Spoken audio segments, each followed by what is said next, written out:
Another major hurricane hits bankrupt Puerto Rico, sending that state into even more chaos. What options do we really have with the North Korean nuclear program? But first, Israel intercepts an Iranian-built drone on the Syrian border.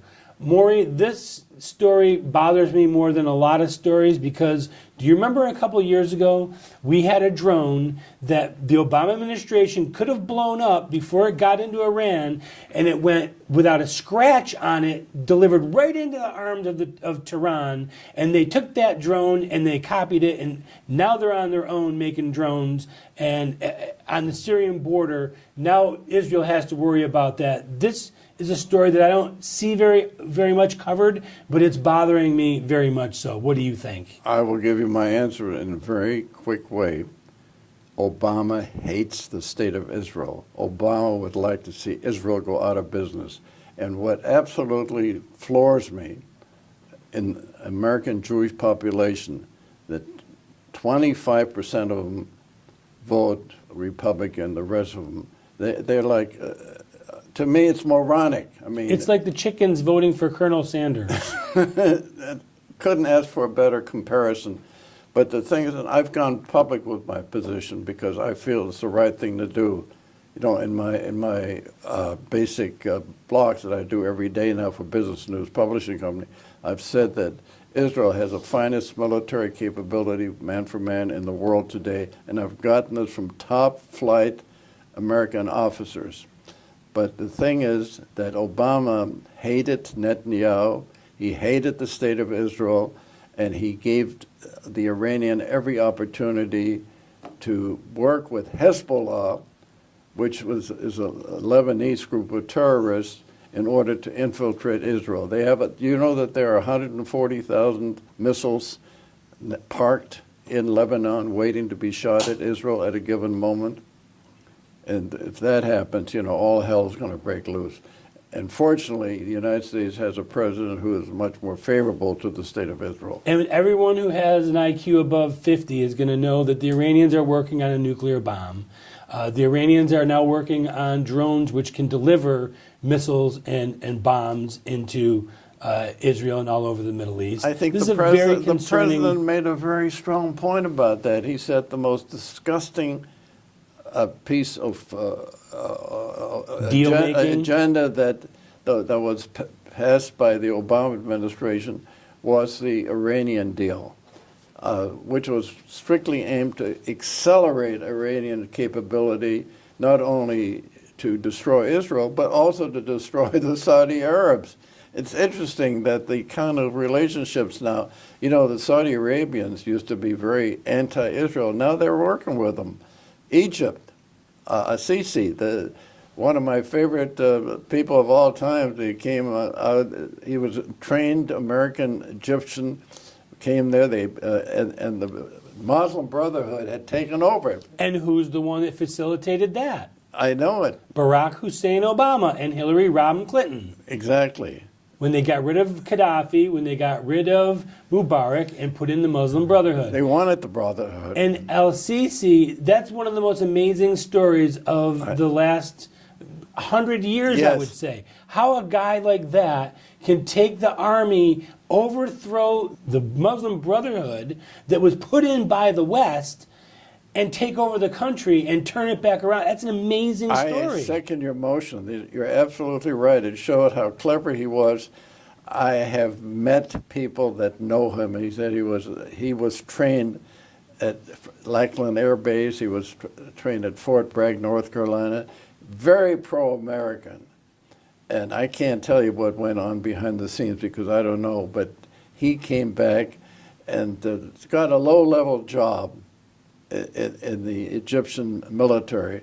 Next thing you know, he's been promoted to a higher position. Next thing you know, he takes that position and upends this guy Morsi, who was the head of the Islamic Brotherhood, and he went after them, hammer and tong, killed a lot of them.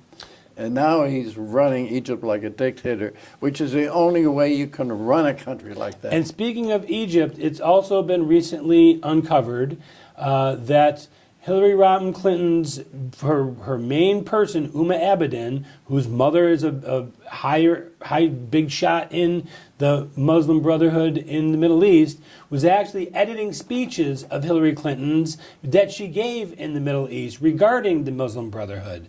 So the whole thing is unraveling like a piece of yarn. You know, that brings up a question I want to ask you. I think Comey was almost treacherous in the way he behaved himself as the head of the FBI. But if it wasn't for Comey in the last week uncovering Uma Abedin, I don't think Trump would have been elected. And Weiner, you're talking about the laptop and Weiner's Yes. expose. I think he was playing it both ways. I think that he was playing it both ways. Figure whoever comes in, you'll get the You're on the benefit. good side of Yeah, either one. I think that's exactly what happened. North Korea is becoming a belligerent, not just a little barking dog anymore. They're actually becoming a menace. Shooting missiles over Japan, shooting missiles into the Sea of Japan. What options do we really have with North Korea? First of all, that absolutely astounds me. I mean, I've been a student of war over 60 years, okay? I've been in the Army and so on. Weren't you in the Korean conflict? Pardon me? Weren't you in the Korean Yes, conflict? I was. But you know, when you invade somebody's airspace, you're declaring war.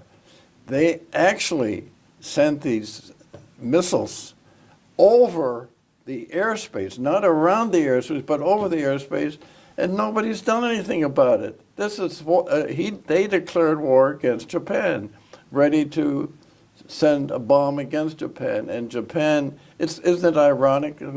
Not too many years ago, we were deathly afraid of Japan. Now they've become the victims. What can Japan do? They don't have the They don't have capability. anything. They've gotten rid of their military, just like Germany did. The two most fearsome countries of the Second War, Germany and Italy, have probably got the worst military person per person of any country in the world. So what options do we have to deal with North Korea? Well, the option we have with China? North Korea is tell China, look, you either work with us or Go after you their work- banking system? Or exactly. And we owe them trillions of dollars. We can hold that over their head too, can't we? We don't only hold trillions of dollars, but also they make a lot of money on American companies that have placed their facilities into China. China makes it. China, you got to give China credit. They're probably the smartest people in the world. You know, they have a 6,000 history of being business people. They're smart. I think the two countries you got to watch in the future as being outstanding will be India and China. And India is much more decent. I think they have behaved pretty well as far as the country is concerned for the humanity that they have to deal with. But the Chinese are only out for one thing. They want to be number one in the world, and if we don't do something, they're going to become the most. So when you say do something, what do we do? We're going to tell them we are cutting back on any company that is putting their businesses into China. We're going to sign a new trade pact, not like this stupid pact that Obama was ready to push down our throat, which would have given all these Asiatic countries a chance to sell things into this country and would have kept us from selling anything into their country. That's where the whole game is. They feel the American public is so anxious to get cost-effective, cheap prices. Sneakers for $20. You got it. That by doing that, that will not work against Which is them. partly true, is it not? Well, it's true, but I mean, they are working on the anti-patriotism of many, if not most. I mean, how does Walmart survive? Cheap products from China. Well, of course. That's my whole point. But that's what countries like China are banking on, the fact that the average housewife who's going to the store doesn't have to pay as much as she would have if that product was being made in the United States. I want to talk about the major hurricanes, economic impact on the country. Harvey and Irma, huge impact on the country. Now, Puerto Rico has been devastated by a major hurricane. They were bankrupt before this. What are we going to do with Puerto Rico, first of all? Well, Puerto Rico is bankrupt. I don't think, I think what we're doing right now, we're looking the other way. I don't think anybody is indicated that they're going to do anything. I think the only good thing happened is we didn't make them a state. Otherwise, we'd have some real problems on our hands. I think, it's like Greece in Europe. It's a bankrupt country, but somehow they just keep existing by not facing the facts.